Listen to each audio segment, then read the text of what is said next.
Christmas Eve has a strange way of testing the heart. You can dress it up with lights and ribbons, pour the scent of cinnamon through the air, and hum along with carols on the radio. But if love is absent at the table, then all of it feels like decoration on an empty shell. I knew this even before I climbed the porch steps with a silver-wrapped gift in one hand and a tin of cookies in the other. The cold bit into my cheeks, sharper than I expected. The neighborhood was dressed for the holiday, every lawn crowded with plastic deer and glowing Santas. Families laughed inside their living rooms. Through windows, I could glimpse silhouettes moving around Christmas trees. It was the kind of scene you would see on a postcard. Yet in my chest, there was no warmth, only a restless flutter that told me this visit would not be like others. I had parked across the street, already bracing myself. Maybe that was my instinct speaking before my reason caught up. I had not been invited, and deep down I knew why. Still, a grandmother does not need permission to love her grandchild. At least that is what I told myself as I crossed the pavement. I adjusted the scarf around my neck and glanced at the sweater beneath my coat. It was the one Arya had called the snowflake sweater last year, her small fingers tracing the knitted patterns as if they were magic. She had laughed when she said it made me look like winter itself, and that memory had convinced me to wear it again tonight. Maybe she would smile, maybe her eyes would light up. I rang the bell. The chime echoed faintly, then silence. I could hear a television inside, the faint sound of a cartoon theme song. Footsteps approached. The lock clicked. The door opened. It was Clara. My daughter-in-law's expression was flat, her robe tied too tightly as if she had armored herself before facing me. Her eyes were glossy, her lips pressed thin. She did not offer a greeting, she did not even feign politeness. "You are not welcome here." The words landed heavy, rehearsed, delivered like a final decree. For a heartbeat I froze, cookies and gift held out like offerings. Behind her I heard quick footsteps on the wooden floor. A child's voice, light and clear. "Grandma," my heart leapt. "Arya." I shifted, trying to see around Clara, but she stepped sideways, blocking the view entirely. "I just came to drop these off," I said softly, raising the tin and the gift. "They are for Arya. Leave them on the step." Her tone carried no warmth. She moved to close the door, but instinct guided my hand. I caught it with my palm. Not hard, only enough to stop it. "Clara, remember that I co-signed this house. My name is on the mortgage." Her eyes rolled. "I have heard you repeat that at every Thanksgiving, every barbecue, every holiday. Do you think it gives you the right to barge into our lives whenever you please?" I released the door. My voice was steady, almost too calm. "Good luck with the mortgage." That was all I said. No shouting, no pleading, just that. I turned away. The porch boards creaked under my boots as I descended the steps. The silver paper gleamed faintly under the porch light. The cookies rattled inside their tin. My hands trembled, but not from sadness. Something else had begun to take root in me, something firmer, sharper than tears. Across the street, I opened the car door, slid inside, and placed the gifts on the passenger seat. For a moment, I sat still, staring at the house. The wreath on the door was artificial pine, the kind you could buy at any corner store. A blow-up snowman leaned half-deflated on the lawn, his smile lopsided in the winter wind. Through the curtains, I caught a shadow, maybe Marcus, maybe Arya. But the curtains fell back and the house swallowed them. I started the car. The heater groaned to life. I pulled onto the quiet road and drove with no destination in mind, only the echo of Clara's voice in my ears. Not welcome. The words cut deeper than I admitted. Still, beneath the ache was something colder, more determined. I had been pushed aside for years, little by little, like a slow frost creeping over glass. But tonight Clara had slammed the door, and with it she had lit a fuse she would regret. The town was hushed. Streets lined with closed shops and darkened gas stations passed by my window. Here and there a house glowed with families opening gifts, their laughter muffled by frosted panes. Each one was a reminder of what I was missing. Yet instead of breaking me, the sight only hardened my resolve. By the time I parked in front of my apartment, the decision had already settled in my bones. This was not the end of a holiday gone wrong. It was the beginning of something much larger. Inside, the air smelled faintly of pine cleaner and the pot roast I had cooked the day before, clinging stubbornly to the walls. I set the cookies on the counter, unwrapped the silver paper, and looked at the toy kit I had bought for Arya. A space station model. She would have loved it. Now it sat untouched beside my own empty plate. I poured a glass of wine and stared at the framed photograph on the bookshelf. Arya in her reindeer pajamas, frosting smeared across her cheeks, hugging my legs like I was her whole world. The frame leaned slightly crooked. I straightened it, then reached for my phone. Her daycare had upgraded to an app where parents could receive updates, but my name had been quietly removed from the list months ago. Still, I dialed her old contact number. It rang once, then voicemail. "Hi, sweetheart. It is Grandma. I just wanted to say I love you. Merry Christmas. I hope you are having fun. You can call me anytime, okay? I miss you." My voice cracked at the end, so I hung up quickly. The wine burned as it went down.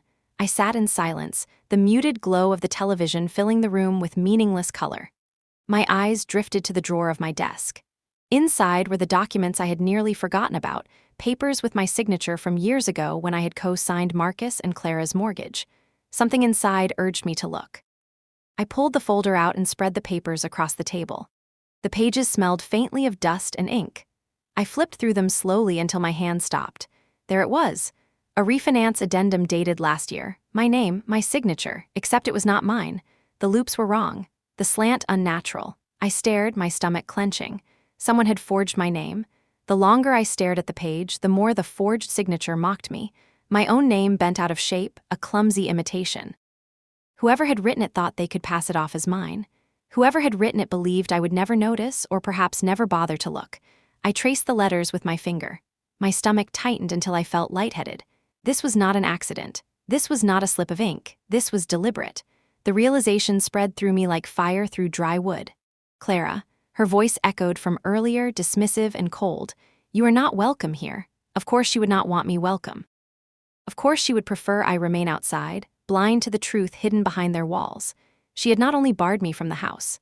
She had stolen my signature, stolen my legal right, twisted my trust into a weapon. I leaned back in my chair, pressing my palms against my eyes. The world felt heavier. For years I had carried their burdens, believing that was what family did. I had signed that mortgage to help Marcus build a home, to give Arya stability. I never asked for thanks. But now that very trust had been used to erase me. I poured another glass of wine, but the taste was bitter. The silence of the apartment pressed down on me. I reached for my phone and typed a message to Joel, my oldest friend. She had worked in a bank for decades, notarizing every important document I ever signed. "Can I come by tomorrow? Need your eyes on something. Mortgage papers." Her reply was quick, as if she sensed the urgency even through the glow of the screen. "Of course. Bring everything." I closed my phone and looked again at the false signature. My hands trembled, but not from fear anymore. Anger had replaced it. Anger and something steadier, a kind of focus I had not felt in years. I slid the papers back into the folder and placed it on the table. The decision was already forming. I would not be erased. I would not allow Clara's fraud to stand. The night stretched on. I tried to sleep, but every time I closed my eyes I saw Arya's face, her small voice asking Grandma. While Clara blocked her view, I saw the crooked loops of my forged name. I heard Clara's threat disguised as dismissal. Not welcome. By dawn, I gave up on rest. I brewed coffee, strong and bitter, and sat with the folder in front of me like it was a puzzle waiting to be solved. Each page told a story, and somewhere within them was the truth that Clara thought she had buried. The morning light crept through the blinds when I finally dressed and drove to Joel's house. Her small craftsman cottage stood with smoke rising from the chimney, the smell of burnt toast drifting into the air. She opened the door in slippers and a stained sweatshirt, her eyes widening when she saw my face. "You look like hell," she said, pulling me into the warmth of her kitchen. I did not argue. I spread the documents across her table. "Look here. This refinance page. That is not my signature." She pulled her glasses down from her hair and examined the paper.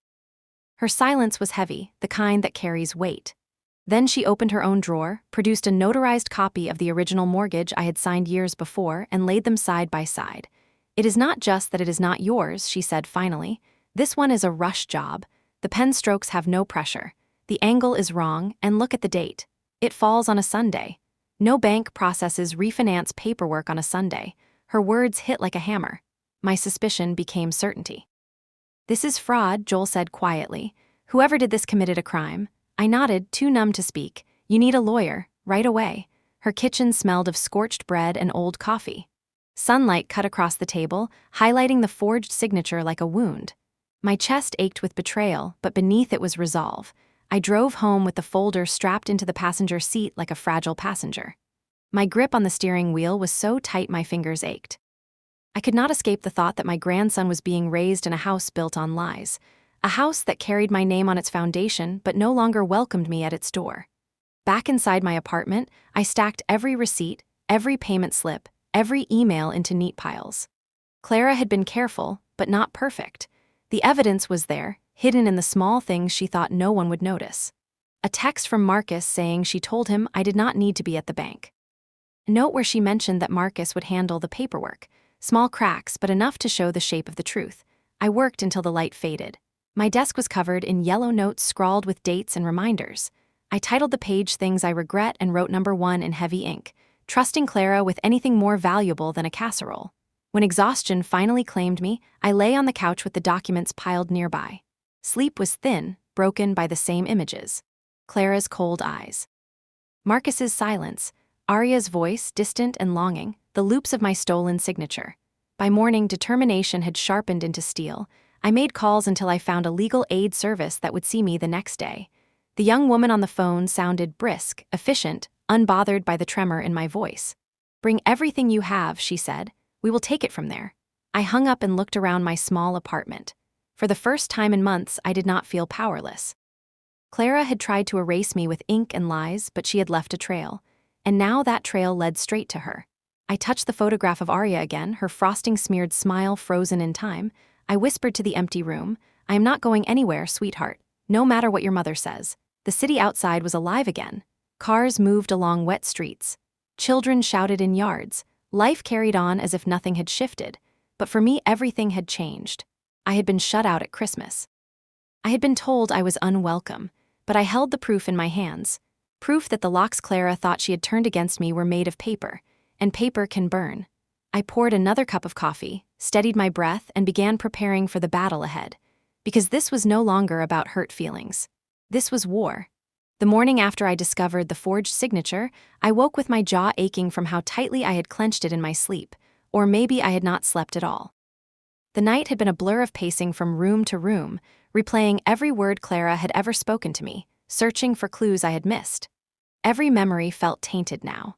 The warm dinners where she smiled across the table, the moments she called me Mom out of politeness, the afternoons she let me babysit Arya while she ran errands. How many of those were genuine, and how many were performances designed to keep me blind? By the time I brewed a pot of coffee, the sun was pushing pale light through the blinds. My hands trembled as I poured the cup, not from age or exhaustion, but from the storm gathering in me. Rage had an edge, but determination had weight, and that weight was what carried me out the door with the folder clutched to my chest like a shield. The legal aid office was a modest brick building wedged between a laundromat and a closed bakery. The glass door creaked when I pulled it open. Inside, the waiting area was spare. 2 chairs, a table with outdated magazines, and a potted plant straining toward the only window. The radiator hissed softly, filling the room with uneven warmth. Behind the desk sat a young woman with dark hair pulled into a bun so neat it looked carved. She wore no jewelry, no unnecessary decoration, only a black blazer and a look of focus that told me she had long since learned to separate excuses from facts. "You must be Ms. Ford," she said, standing to shake my hand. "I am Alina Torres." Her handshake was firm, not the kind that crushes but the kind that says pay attention. She gestured for me to sit, and I lowered myself into the chair across from her desk, placing the folder down between us as if it contained explosives. "I need you to look at something," I said. I opened the folder and slid the refinance document toward her. My voice was steadier than I felt. "That signature is supposed to be mine." "But it is not." Alina adjusted her glasses and studied the page. Her eyes moved quickly, sharp as a hawk's. She flipped the document back and forth, compared margins, ran a finger over the ink as if touch could reveal the truth. Her brow furrowed. "This," she said at last, "is textbook mortgage fraud." The word fraud struck the air like a church bell. My ears rang with it. "You are a co-owner of that property," Alina continued. "No refinance is valid without your explicit consent. Whoever filed this has committed a serious violation." Fraud, violation, words that belonged in crime reports, not in the life I thought I had built with my family. Depending on what they did with the funds, she added, this could also involve theft. The room tilted slightly. I pressed my palms against my knees to ground myself. I forced myself to meet her gaze. "What are my options?" Her tone was calm, measured, but behind it I sensed steel. "You can press charges. You can request an immediate freeze on any further transactions. Or, if you wish to take stronger action, you can file a civil motion to force the sale of the property. That would trigger a full financial audit." All three options sounded like detonators. I thought of Arya's laugh, of her drawings taped to the fridge, of the Christmas cookies I had carried like an olive branch. Family was supposed to bend but never break. And yet here I was, listening to a stranger explain how my own son's household had crossed the line from conflict into crime. They already erased me once, I whispered. I cannot let them do it again. Elena nodded once, crisp and cert. Then we fight. She pulled a yellow highlighter from her desk, marked passages, and scribbled notes with the intensity of someone laying out battle plans. The click of her pen sounded like a gavel striking wood. Each sound steadied me, pulled me closer to focus. When she finished, she folded her hands and looked directly into my eyes. It will get ugly, Ms. Ford. You need to prepare yourself for that. It is already ugly, I said. Her lips twitched in the faintest shadow of a smile. Then you are ready. I left the office with the winter sun sinking low, pouring gold light across the cracked sidewalk. I felt heavier than before, but the heaviness had shape now. It was not the weight of despair. It was the weight of armor. I sat in my car, gripping the steering wheel until my knuckles whitened. My phone lay on the seat beside me, the contact list glowing with a name that still had the power to wound. Marcus, my son. Before I could lose my courage, I pressed call. The phone rang, once, twice, 3 times. On the 4th, his voice came, groggy and rough. Hey, Mom, we need to talk, I said, each word deliberate. Amanda is not home, he said quickly, as though her absence might soften the blow. Good, I replied. I am not talking to her. I am talking to you. 5 minutes later, Marcus slid into the passenger seat of my car. He looked smaller than I remembered, slouched inside his hoodie, sweatpants dragging at his hips, dark circles smudging his eyes. For a long moment we said nothing, the heater humming between us. Did you know about the refinance? I asked finally. His silence was the confession. Marcus. He let out a long breath that fogged the window. Amanda said we would lose the house if we did not do it. She said you would never agree. So you let her forge my name? I did not see it until after, he said quickly, voice breaking. I thought maybe it would not matter. It matters, I snapped. You let her erase me from my own agreement. I signed because I trusted you. I am sorry. His words were soft, fragile, and useless. You need to fix this before I do, I told him, because I have already met with a lawyer. And if you think Amanda's lies stop here, you are wrong. He nodded, shoulders hunched like a schoolboy caught cheating. I will talk to her. No, I said, my voice firm. You will listen. She is going to panic, and when she does, you cannot cover for her again. He dropped his gaze to the floor mats. The silence between us was heavier than any argument. He left without another word. I watched him walk back toward the house, his figure swallowed by the glow of holiday lights. That night my phone buzzed on the counter. A message from Clara. You do not want to start a war you cannot finish. The words cut across the screen, sharp as glass. My chest tightened but my mind stayed clear. I opened a voice memo and read the message aloud, capturing every syllable as evidence. I did not reply. Instead, I blocked her number. If she wanted war, she would learn what it meant to declare it. The days that followed felt stretched thin like fabric pulled too tight. I moved through them with the folder never far from reach, each page whispering reminders of betrayal. Marcus stayed silent. No messages, no calls. His quiet was a wall between us, and on the other side I imagined Clara's voice filling every gap. At night I barely slept. My mind replayed the scene at the porch again and again, Clara's robe tied too tight, her body blocking Arya from view. Each time I heard my granddaughter's voice calling Grandma, my chest ached until it felt like something inside me was splintering. I wondered what Clara told her. That I was too busy, that I had stopped caring. Lies had a way of becoming truths in a child's heart if repeated often enough. On the 4th morning, my phone rang. The number was unfamiliar. I almost ignored it, but something urged me to answer. Hello? The voice was hesitant, almost conspiratorial. Miss Ford, this is Lisa. I work at Arya's daycare. I sat down hard in the kitchen chair. Yes, is everything all right? She hesitated. I probably should not be calling you, but I thought you should see something.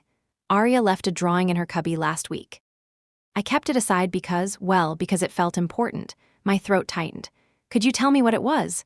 Better if you see it yourself, she said. Can you come by the side entrance? 20 minutes later, I was parked outside the daycare. The building looked cheerful from the front, cartoon murals on the walls, paper snowflakes taped to the windows.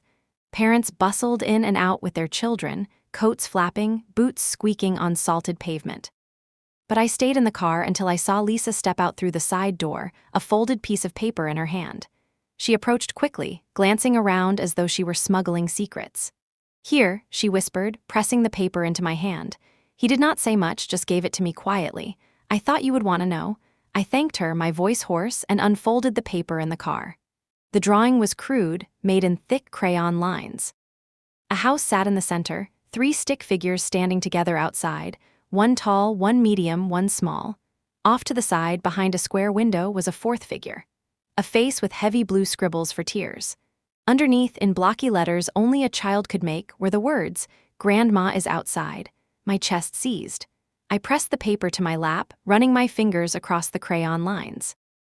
Arya's little hand had drawn every mark, had written those words while surrounded by children singing songs and cutting paper chains. In her mind, she already understood what it meant to be separated, to be kept apart. She already knew what it meant to be on the outside. Tears blurred my vision. I pressed my palm to my mouth and breathed through the ache. It was not anger this time. It was grief, deep and aching, not for myself but for her.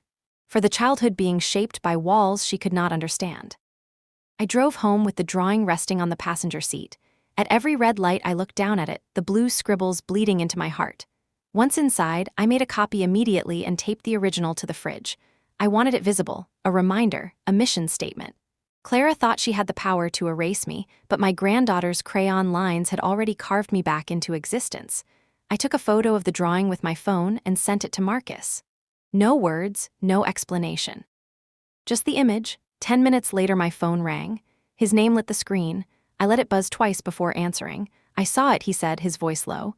"What did she say when she drew it?" I asked. "She told Lisa she missed you, that was all." "And what did Clara say about it?" Silence. "Marcus." Finally he spoke, each word dragging like stones. "She told Arya you are too busy now, that you do not want to see her." The anger rose fast, a hot tide. "That is a lie and you know it. And you are letting her say it." "I am sorry," he whispered. "You keep saying that," I snapped. "But you're still standing by while she poisons our family. Your daughter is drawing pictures of isolation, and you are doing nothing." There was only silence on his end. I softened my tone, though the steel remained. "Marcus, I do not need you to fix Clara, but I need you to choose. Do you want your daughter growing up believing love disappears when it is inconvenient?" Another long silence. And then, finally, something cracked in his voice. "I will come by tomorrow. Alone." I ended the call without goodbye. I stood in front of the fridge, looking at Arya's drawing taped beside last year's photo of her in reindeer pajamas. 2 versions of the same child, one laughing, one crying, 2 truths colliding. I pressed my fingertips to the paper. Clara had declared war with her forged signatures and her threats, but this was my declaration back. I was not just fighting for my name on a mortgage. I was fighting for a little girl who still believed her grandmother should not be outside looking in, and I would not stop until she knew it was true. The next morning arrived gray and brittle, the kind of winter light that made everything look washed out. I brewed coffee and sat at the kitchen table staring at Arya's drawing on the fridge. The colors were still bright, defiant against the dull walls of my apartment.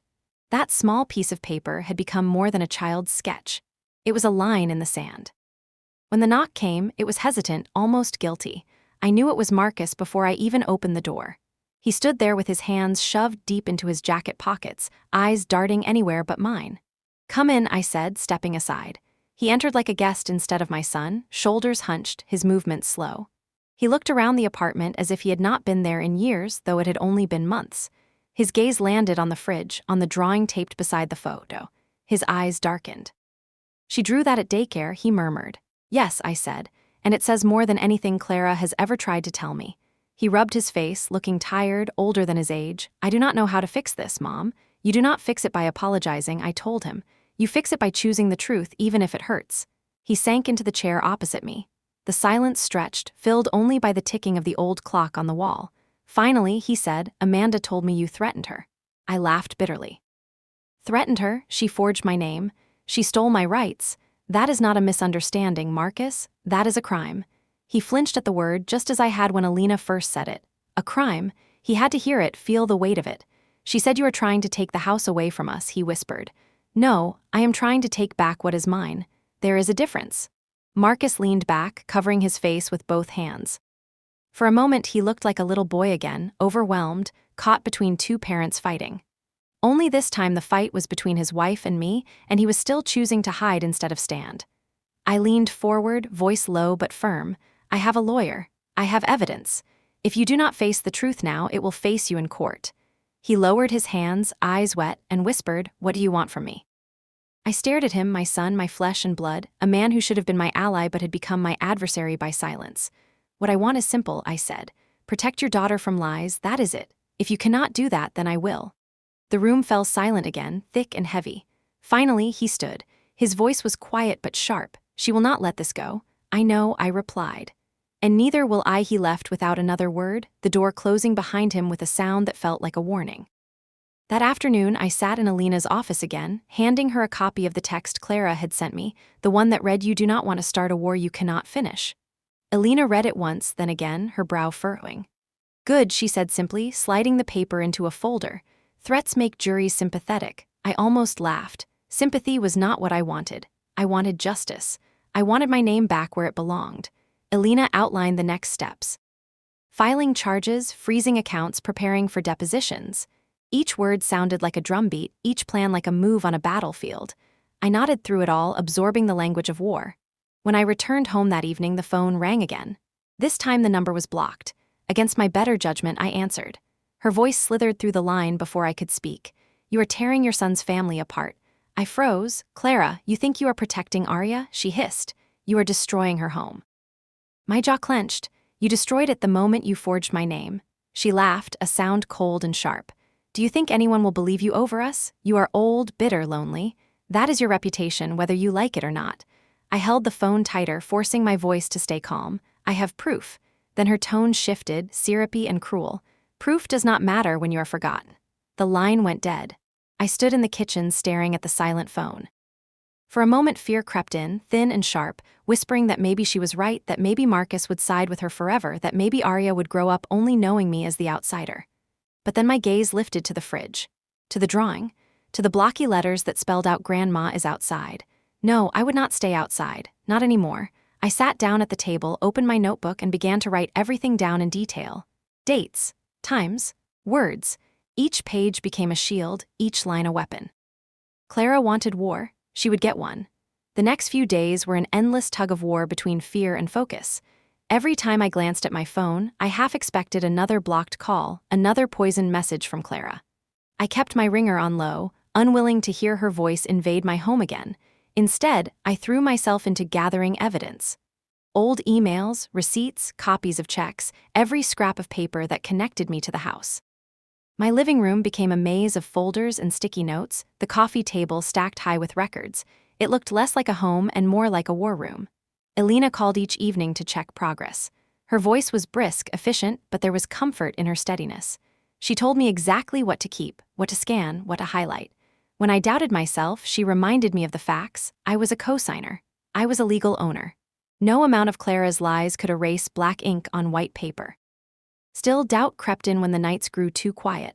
I thought of Marcus, silent in that house, trapped between loyalty to his wife and love for his daughter. And I wondered how much of him was left for me. On the third evening, there was a knock at my door. I froze, pulse hammering. Peering through the peephole, I saw him. Marcus, standing in the hallway with his hands shoved deep in his jacket. When I opened the door, he looked up, his eyes red, his face weary. "Can I come in?" he asked. I stepped aside. He walked in slowly, as though the apartment had grown unfamiliar to him. His gaze fell instantly on the drawing still taped to the fridge. He stared at it for a long moment before finally speaking. "She found out you sent me the picture." I folded my arms. "And she lost it, Mom. Said you are manipulating Arya. Said you are turning her against her own mother." I laughed, bitter and sharp. I did not put those crayons in her hand. I did not tell her what to feel. That came from Arya herself. Marcus winced, rubbing his temples. I know, but she is saying if this goes to court, she will tell the judge you are unstable, that you drink too much, that you meddle." I stared at him, anger flaring. "And you believe her?" He shook his head quickly. "No, but I do not know how to stop her. She is already talking to a lawyer of her own." "Of course she is," I muttered. "She will twist every truth she can get her hands on." I walked closer, lowering my voice. "Marcus, you have to decide. You cannot straddle both sides forever.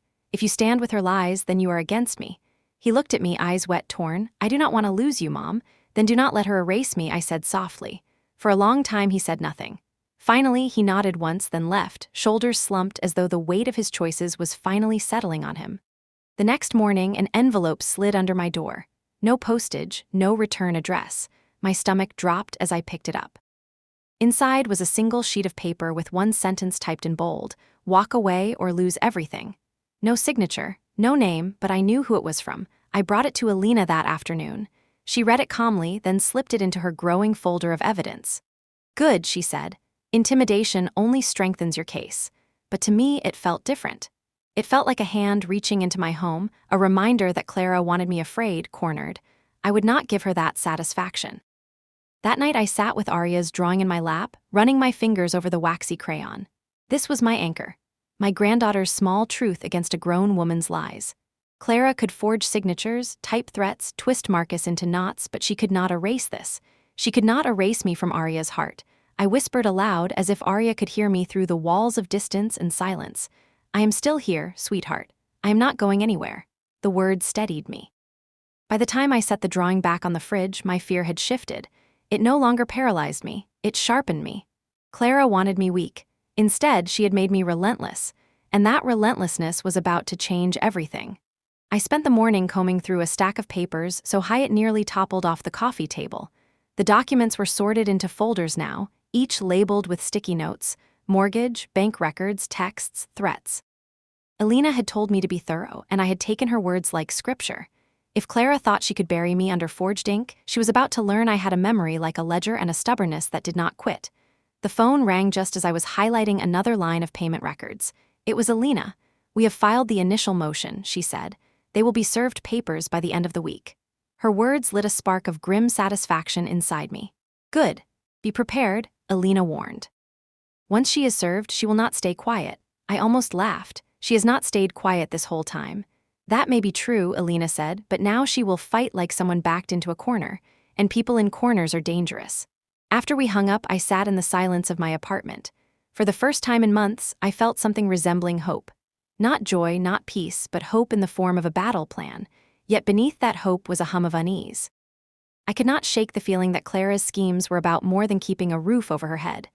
Late that evening, Marcus called. His voice was low, heavy. "She knows, Mom. She knows you filed." "Of course she knows," I said. "The papers will reach her soon enough." "No," Marcus said, his voice cracking. "She already knows. Someone told her." I sat upright. "Who?" He was silent for too long. Finally he muttered, "She said a friend at the bank warned her." A chill crept down my spine.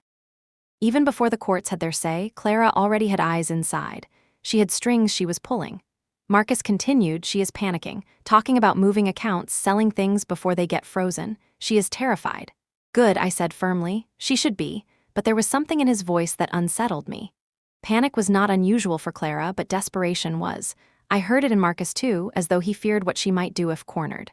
"Marcus," I said carefully, "why is she so afraid?" "This is fraud, yes, but why is she treating it like the end of the world?" He hesitated. When he spoke again, his words were soft, because it is not just about the refinance. The air went still around me. "What else then?" I cannot, Mom, not yet." He sounded broken, trapped. "Please just give me time." I closed my eyes, pressing my fingers to my temple. "Marcus, time is the one thing we do not have." He said nothing, only breathed into the phone, a hollow sound. Then the line went dead. I sat there, staring at the dark screen, my heart pounding. My son was holding something back, something bigger than forged signatures and stolen equity. Clara had her claws in deeper than I thought. That night I could not sleep. I paced the apartment, stopping every few minutes to glance at the crayon drawing still taped to the fridge. "Grandma is outside." Arya's words were not just a child's plea. They were a warning. The next morning, I marched into Alina's office. She looked up from her desk, eyebrows rising at the sight of me carrying yet another folder. "We are missing something," I told her. "This is not just fraud, she is hiding something else." Alina leaned back, steepling her fingers. "Such as?" I shook my head. "I do not know yet, but Marcus knows. And if Marcus knows, Clara is not just afraid of the law, she is afraid of what the truth will do." Alina studied me, then nodded slowly. "Then we dig deeper. Bank statements, property records, liens, anything with her name on it. If there is more, we will find it." Her calm steadiness gave me strength. I left her office with a new fire inside me. Clara thought she had won by cutting me out, but what she had really done was light a fuse. That evening, as snow began to fall outside, I sat by the window with my notebook open. I wrote down every memory, every odd moment, every time Clara's story had not added up. The trips she claimed were for work, the sudden new furniture that had appeared last spring, the whispers of bills Marcus never saw. The puzzle was there, I just needed to fit the pieces together. For the first time, I realized something terrifying. This was never just about keeping me away from Arya. This was about covering something so dark, so dangerous, that Clara would rather erase me than let the truth slip through. And if she was that desperate, then the real war had only just begun. The court papers went out on a Friday afternoon. I imagined the knock on their door, the startled shuffle as Clara signed for the envelope she could not refuse. Somewhere in that house, the balance shifted. I should have felt relief, but instead I felt an eerie quiet pressing against me, a silence so thick it hummed in my ears. Marcus texted me within hours. She knows. She is furious. I stared at the words until the letters blurred, waiting for the second message to follow, for the explosion I was certain would come. But it never did. Clara did not text, did not call, did not send another typed threat or leave another voicemail. She disappeared into silence, and that silence unnerved me more than any insult she had thrown at me before. By the next morning, I could not sit still. I brewed coffee I did not drink, flipped through folders I already knew by heart. Every so often, my eyes went to the window, half expecting her to be standing there in the snow, watching. When the knock came, I startled so hard the mug in my hand tipped and spilled across the table. It was Marcus. He stood in the hallway with his jacket zipped high, his face pale and drawn. His eyes darted nervously down the corridor before he stepped inside. He looked thinner, as if stress had been gnawing at him in the weeks since this began. "She is unraveling," he said as soon as the door closed. His hands trembled when he pushed them through his hair. "She has been making phone calls all night. Selling things. She told me we need to move accounts before the court freezes them." I set the mug down carefully. "Why, Marcus? Why is she so afraid if this was only about a refinance?" His jaw clenched, his gaze falling to the floor, because it was not just about the refinance. My heart tightened. "Then what else is it about?" He sank into a chair, elbows on his knees. "She used some of the money to cover debts. She told me it was for her cousin's medical bills overseas. But when I asked for details, she snapped at me, said I did not need to know." I stared at him, searching his face for the truth. Medical bills, or was that just another mask she wore? He rubbed his eyes, his voice breaking. I do not know what to believe anymore. I walked to the fridge, my hand resting on Arya's drawing. The house, the stick figures, the crying face in the window. A child's truth unvarnished. Clara had been terrified I would step inside because she knew the moment I did, the lies would crumble. Marcus's voice wavered behind me. "She told me if this goes public, if the court starts digging, we could lose everything." I turned, my voice sharp, "Or maybe she could lose everything." He looked up, torn, desperate. "She said if you win, I will regret choosing you." My anger flared so hot I had to grip the edge of the counter. "That is not a marriage, Marcus. That is blackmail." He pressed his hands over his face. I do not know what to do. I crossed the room and leaned down, lowering my voice but not my resolve. "Then listen to me. You have a daughter. Protect her from lies, even if it means standing against your wife." He lowered his hands, eyes wet, and whispered, "I do not want to lose you, Mom." I squeezed his shoulder. "Then do not let her erase me." When he left, the silence in the apartment felt even heavier. But this time, I did not pace. I gathered the scattered papers into the folder and called Alina. She answered briskly, her tone clipped with focus. "Yes, there is more," I said. "Clara has debts. Marcus said she is moving money, selling things." There was a pause, then the rustle of papers. "That makes sense," Alina replied.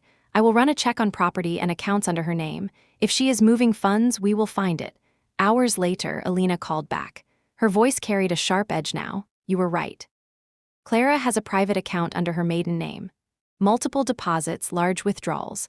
None of this lines up with her reported income." My breath caught. "How much?" "Enough to explain why she is panicking," Alina said, "and enough to make her very dangerous." I stared out the window, snowflakes drifting against the glass. Children pulled sleds across the street, their laughter muffled through the walls. I thought of Arya eating dinner at that house, her future built on money that was stolen, hidden, disguised. Alina's voice cut back in. "We can use this. Fraud, hidden accounts, intimidation, this is all building your case. But London, I need you to be careful. When people feel everything slipping away, they lash out." That night, as I was locking the door, I noticed something on the floor just inside. An envelope, thin and white. It had no stamp, no return address. Someone had slid it under while I was home. My hands shook as I tore it open. Inside was a single photograph. It was Arya. My sweet granddaughter, caught in grainy black and white from a distance. She was walking home from daycare, her little backpack bouncing, her hat tilted. The picture was zoomed enough to feel invasive, personal, wrong. There was no note, no threat scrawled across the back, just the photograph. My knees weakened. I sat down at the table, clutching the photo, my stomach turning. Clara wanted me to see it, wanted me to know she could reach what mattered most to me. It was not about the house anymore, not about the mortgage. She was reminding me she could touch my granddaughter's world. I locked every bolt, drew every curtain, but the fear followed me into the night. I kept the photograph on the table, staring at it until dawn painted the room pale blue. By morning, one truth pulsed louder than fear. Clara was not finished. She thought she had found the way to break me, but what she had really done was give me a reason to fight harder than ever. I would not be outside anymore. Not watching, not erased. I was ready to step inside and drag the truth into the light, no matter what it cost. The photograph haunted me like a shadow that refused to leave. I had tucked it neatly into a clear sleeve inside my binder, but no matter where I went in the apartment, I could feel it pulsing there, as if the image itself carried heat. Arya's small body bundled in her coat, her backpack bouncing behind her, her cheeks flushed from the cold. Such an innocent moment, and yet twisted by whoever held the camera. It was not a keepsake. It was a warning. I thought of the person who slid it under my door. I pictured them crouching in the hallway, waiting for silence, pushing the envelope across the crack. I imagined Clara's smirk as she planned it, believing that a single grainy photograph would be enough to break me. And maybe it would have broken another woman, but for me, it was fuel. I spent that night pacing my apartment, binder in hand, whispering the same words over and over. She will not erase me. Sometimes the words came out as a vow, sometimes as a prayer, sometimes as a growl. By dawn, my throat was raw. I called Alina as soon as her office opened. I told her about the hidden account Marcus had found, the threats Clara had hurled, and finally about the photograph. For a moment, even Alina went quiet, and that silence told me everything. "This is intimidation," she said finally. "No judge will look kindly on this, but it also means she's losing control. When people resort to scare tactics, it's because they have run out of logic. Do you think she's capable of?" I stopped myself, unable to finish the thought. Alina's voice was steady. "At this point, I would not underestimate her. But intimidation cuts both ways, London. If she's showing her desperation this openly, then she's also leaving a trail. Keep everything. Do not throw away a single piece of paper. Do not delete a single message. We will need it all." After I hung up, I stood at the window for a long time, staring out at the falling snow. The city carried on as if nothing had shifted. Children dragging sleds, buses hissing at corners, neighbors shoveling driveways. And yet for me, the world had tilted. Every flake of snow looked sharper, heavier, more threatening. That afternoon, Marcus came. I heard his knock before I saw his face through the peephole, and in that moment I knew he carried new weight on his shoulders. His eyes were red, his lips cracked, his entire body slouched as though his spine itself had given up. "Come in," I said softly. He stepped inside like a man who no longer recognized where he belonged. His gaze went instantly to the fridge, to Arya's drawing that I refused to take down. I saw something flicker in his expression, shame or grief, maybe both. "She's losing it," he said abruptly, pacing the living room. His voice trembled, his hands restless. "Last night she smashed a glass against the wall. She screamed that you were trying to ruin us, that if I don't stand with her, she'll make sure I never see Arya again." I froze. "She said that to you?" His nod was small but certain. "She told me she would disappear, take Arya and vanish." My stomach turned cold. I gripped the edge of the table so tightly my knuckles whitened. "That is not just anger, Marcus. That is a threat of kidnapping." He collapsed into the chair, his hands dragging down his face. "I know, but if I push her, she'll snap. If I stay quiet, I lose you." I sat across from him, leaning forward, forcing him to meet my eyes. "Marcus, you have been straddling the line for too long. She has chained you with fear, and you are letting her drag your daughter into it. This is not about keeping peace anymore. This is about choosing the truth." Tears gathered at the edges of his eyes. "I'm scared of her, Mom." For the first time, I believed him, not just in the words, but in the hollow desperation etched into his voice. Clara had carved herself so deep into his spirit that even he could not tell where her voice ended and his began. "Then lean on me," I said firmly. "You may be afraid of her, but she should be afraid of me." He nodded, but it was the nod of a drowning man, not yet ready to swim to shore. When he left, I did not crumble. Instead, I pulled out every folder, every receipt, every slip of paper and spread them across the floor. My apartment looked like a war zone of paper and ink. I circled amounts, drew arrows, scribbled notes in the margins. The threads were beginning to form a picture, one I could almost see but not yet name. Near midnight, my phone buzzed. I nearly jumped out of my skin before I saw the number, unknown. Against my better judgment, I answered. There was silence. Then a voice, not Clara's, a man's, low and deliberate. "You cannot save him." My throat tightened. "Who is this?" The line went dead. I stared at the screen, my pulse pounding in my ears. Not her, not me, him, Marcus. Someone out there believed my son was beyond saving. Or worse, someone intended to make it true. I placed the phone beside the binder, my hands trembling. I looked at the crayon drawing, at the photograph of Arya, at the pile of evidence that was slowly becoming my shield. "You are wrong," I whispered into the empty room. My voice shook, but it carried steel. "I can save him, and I will." For a long time after, I just sat there in the dim light, listening to the hum of the refrigerator and the steady tick of the clock. Outside, the snow kept falling, blanketing the street in silence. But inside me, the fire only grew hotter. Because now it was no longer just about fraud, or threats, or even custody of visits. Now it was about survival. And I was not about to lose my son, my granddaughter, or myself to a woman who thought she could forge the world in her image. The morning after that anonymous call, I found myself staring at my own reflection in the bathroom mirror. The woman who looked back was not the same woman who had knocked on her son's door with cookies on Christmas Eve. Her eyes were sharper now, her mouth set harder, her shoulders squared against storms she had not chosen. I barely recognized her, but I trusted her more than I had trusted myself in years. By noon, Alina called again. Her voice carried a clipped urgency. "We pulled more records," she said. "Clara's account links to 2 shell companies, both registered within the past 18 months, both with addresses that don't exist. This isn't just suspicious, London, it's deliberate." I sat down heavily on the couch, binder open across my lap. What does that mean? It means she's funneling money through fake businesses. Money laundering is almost certain. Alina paused, then added, "And depending on where the funds end up, it could tie into something bigger than we imagined." My chest tightened. "Bigger how?" But Alina didn't answer right away. Instead, she asked, "Has she ever traveled suddenly? Bought things that seemed beyond their means?" I thought back to the expensive furniture that had appeared overnight, the jewelry I'd seen glinting on her wrist last summer, the vacations she claimed were for work. I had brushed it all aside at the time, assuming Marcus had finally been able to provide more than he used to. But now, those memories soured into something else. "Yes," I whispered. "More than once." "Then she's hiding more than debt," Alina said. "She's hiding a second life, and that's why she wants you out of the picture. You're the only one close enough to see it." When the call ended, I sat frozen, my heart hammering. The pieces were snapping together: forged signature, hidden accounts, shell businesses, sudden bursts of luxury. Clara wasn't just desperate, she was running a game that threatened to swallow everyone near her. That evening, Marcus showed up again. His eyes were bloodshot, his voice hoarse. He didn't even sit, he stood by the window as though afraid to let his body rest. "She knows you're digging," he said. "She knows about the lawyer. She said if I don't shut you down, she'll burn everything, our marriage, the house, even my job." "Burn it?" I asked, my voice low. "She said if I go down, Marcus goes down too." My blood ran cold.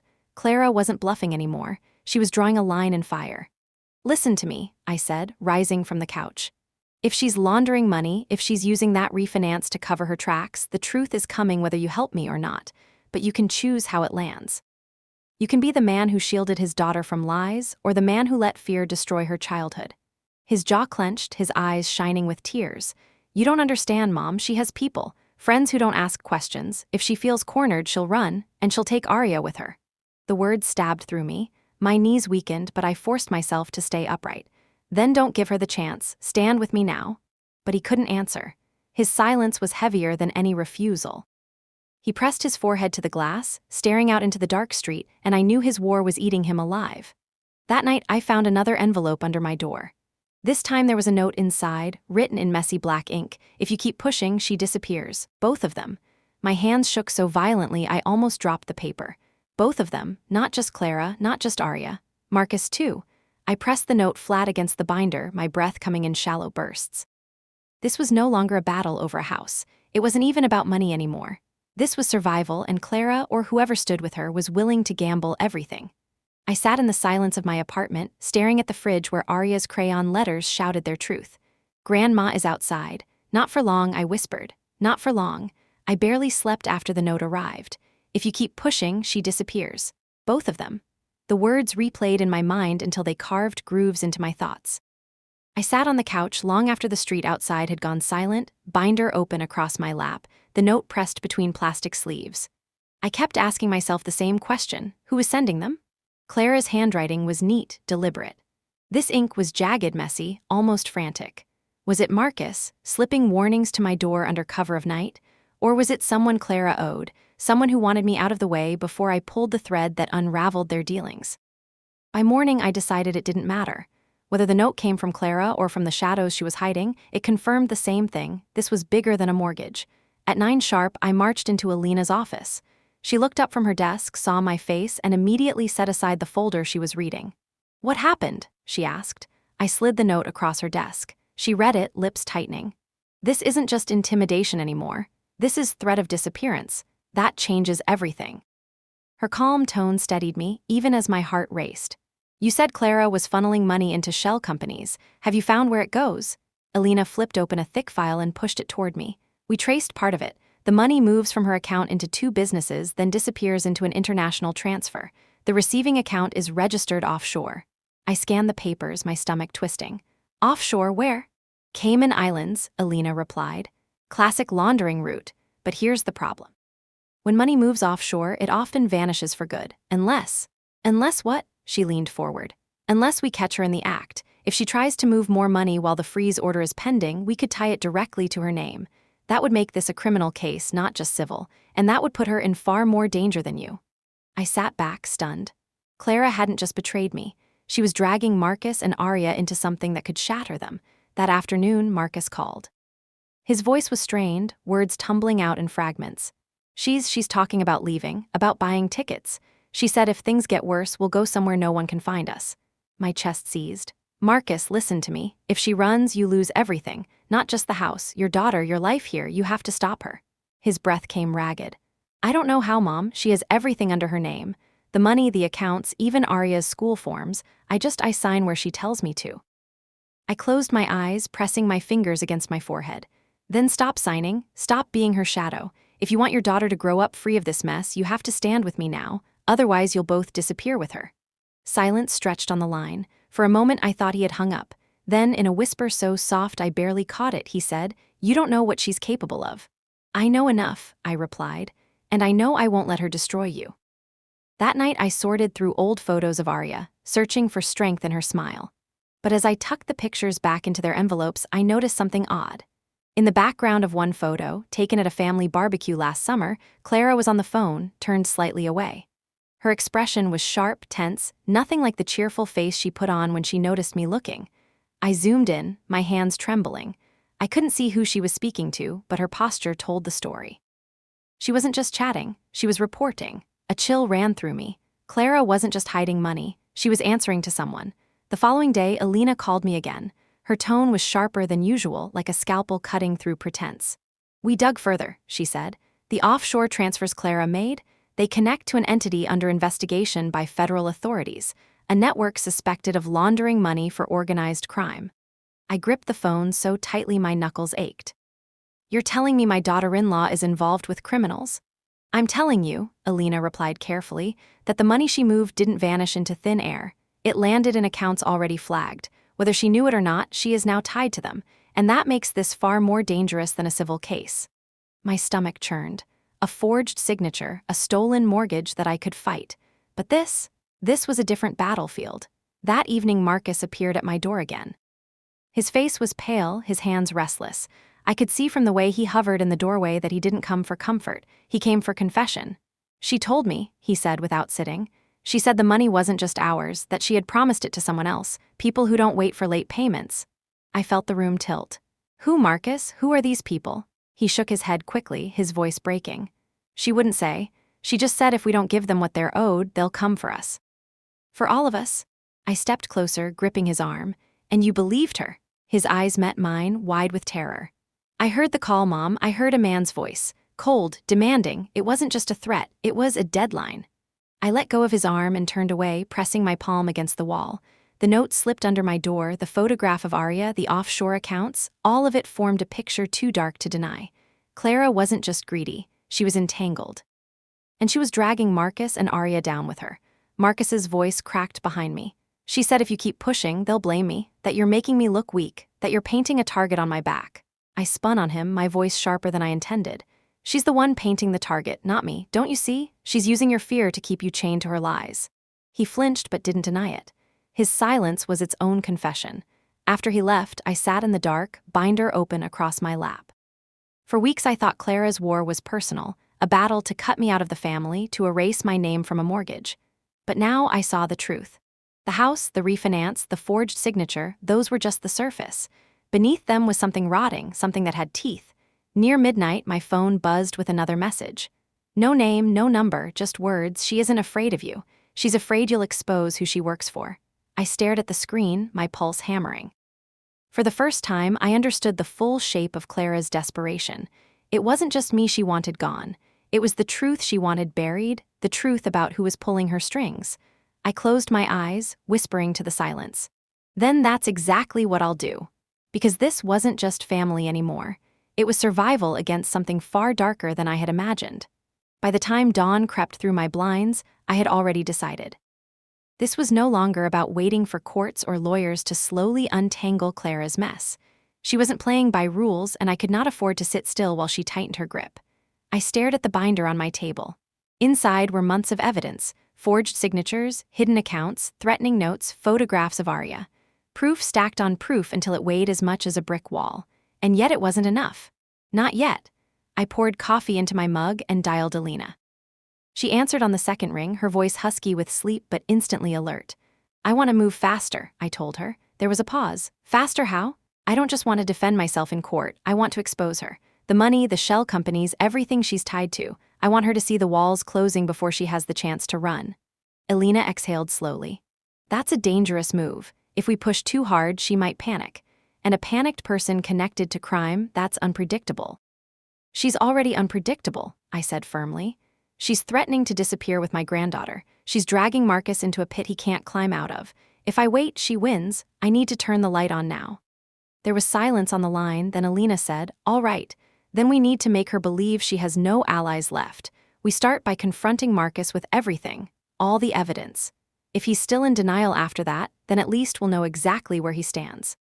I hung up and sat with my thoughts. Confront Marcus. The idea made my chest ache. He was my son, the boy I once carried in my arms, the man I still wanted to believe was capable of strength. But he was also a man shackled by fear. Would he see the truth when it stared him in the face, or would Clara's voice drown me out again? That evening, I called him. I told him to come alone and to come prepared to listen. When he arrived, his face was haggard, his eyes shadowed with exhaustion. He didn't sit right away. Instead, he hovered by the door, his posture taut like a soldier bracing for fire. Sit, I said softly. Reluctantly, he obeyed. I pulled the binder across the table and opened it in front of him. This is everything, Marcus. Every piece of paper, every note, every message. Look. He hesitated, then leaned forward. Page by page, I laid it all out. The refinance with the forged signature, the bank records Alina uncovered, the photo of Arya, the note that threatened disappearance. Each time I slid a page toward him, his hands shook more violently. Stop, he whispered at last. No, I said, my voice firm. You need to see this. You need to understand what she's done. This isn't about protecting Clara anymore. It's about saving Arya. It's about saving yourself. He buried his face in his hands. You don't know her like I do. She won't stop, Mom. If she thinks she's cornered, she'll burn the whole house down with us inside it. My chest tightened. Then don't stand beside her when it happens. Step away. Stand with me. Give your daughter a chance to grow up free. He looked up at me, eyes wet, jaw clenched. For a moment I thought I saw the boy I once knew, the one who used to run across the yard calling for me. But then the man who sat in front of me now whispered, if she falls, I fall with her. I signed things I shouldn't have. I let her use my name. I'm not innocent. The words hit me like stones. He wasn't just a victim. He was complicit. I leaned back, my pulse pounding in my ears. Marcus, listen to me. Being afraid isn't a crime, but staying silent is. You still have a choice. He shook his head violently. You don't understand who she owes. If they come for her, they'll come for me too, and maybe for you. I wanted to argue, to scream, but I forced my voice steady. Then let them come, because I'd rather face them head-on than watch you drown in her lies. We sat in silence, the binder open between us like a wound. For the first time, I saw how deep his chains ran, and I knew that freeing him would take more than love. It would take breaking Clara's hold at the root. When he finally left, I locked the door behind him and leaned against it, my breath ragged. I was losing him inch by inch, but I wasn't finished yet. I turned back to the binder, to the mountain of proof. If Marcus couldn't choose for himself, then I would force the truth into the light until there was no place left for Clara to hide. Because this wasn't just my fight anymore. It was my family's survival, and I wasn't about to surrender it to fear. The next 48 hours blurred together in a haze of coffee, papers, and sleepless pacing. Every time I closed my eyes, I saw Marcus at my table, whispering that he was not innocent. His words clawed at me. I had clung to the image of him as a victim, a man tricked and cornered. But the truth was sharper. He had chosen silence. He had chosen her. By the third morning, Alina called with news that snapped me back to focus. "We have the green light," she said.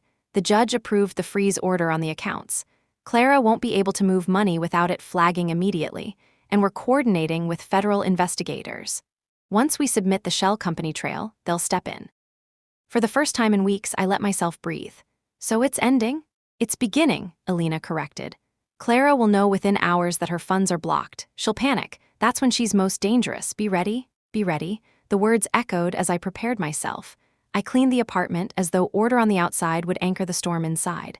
I placed the binder in plain view on the table, each piece of evidence like a soldier standing at attention. By evening, the storm arrived. Pounding knock shook my door. I opened it to find Clara standing there, her coat half-zipped, her hair wild. Her eyes burned with fury, but beneath it I saw fear. "You think you're clever," she spat, pushing past me into the apartment. "You think freezing my accounts will save you? All you've done is put a target on Marcus's back." I closed the door calmly, though my hands trembled. "No, Clara, you did that when you forged my name, when you laundered money, when you dragged my granddaughter into your lies." She laughed, a harsh, broken sound. "You don't know who you're dealing with." "Neither do you," I replied. "Because the moment you tied yourself to those accounts, you stopped being invisible, and now you're exposed." She moved closer, her voice low and venomous. "If you don't drop this, London, you'll never see Arya again. I'll take her so far you won't even remember her laugh." Something inside me snapped. I stood tall, taller than I thought possible, my voice cutting through the room like glass. "You will not touch her. You will not erase me, not from her life, not from Marcus's, not from this family. I would rather burn every lie you've built than let you steal one more breath of her childhood." Clara's mask cracked. For a moment her face twisted with something raw desperation, maybe even regret, but it was gone in an instant, replaced by her familiar sneer. "You've already lost him," she hissed. "Marcus is mine, he chose me." I held her gaze. "Then let's ask him." The door opened behind us. Marcus stood frozen in the doorway, his face pale, his eyes wide. He must have come when the shouting began. His gaze darted between us, his mother and his wife, truth hanging like smoke in the air. "Marcus," I said evenly, "you've seen the evidence, you've heard her threats, this is your moment, choose." He swallowed hard, his body shaking. Clara rushed to him, gripping his arm. "If you love me, you'll walk out that door with me. We'll protect Arya together. We'll start over somewhere else." I took a step closer, my voice softer but steady. "If you love your daughter, you'll stop running, you'll break free. Stand with me, Marcus, not for me, for her." The silence was unbearable. I could hear the clock ticking, the hum of the fridge, my own heartbeat like a drum. Then, slowly, Marcus pulled his arm from Clara's grasp. His voice was hoarse, broken. "I can't do this anymore." Clara's face contorted. "You coward." But Marcus wasn't looking at her anymore. His eyes met mine, filled with shame and sorrow. "I'm sorry, Mom, I should have stopped this sooner." Tears burned my eyes, but I held them back. "Then stop it now." Clara screamed, a sound more animal than human. She lunged for the binder on the table, but I was faster. My hand slammed down on it, holding it firm. "Enough," I said, "it's over." For a heartbeat, the room held still. Then Clara spun toward the door, her coat flaring behind her. "This isn't over," she snarled. "Not for any of us." And then she was gone, the door rattling in her wake. Marcus sank into a chair, his head in his hands. "She'll come back," he whispered. "Maybe," I said quietly, "but when she does, we'll be ready." I closed the binder gently, my fingers resting on its worn cover. For weeks it had felt like a weight dragging me under. Tonight it felt like armor, because Clara's war was no longer hidden. The light was on, and there was nowhere left for her lies to hide.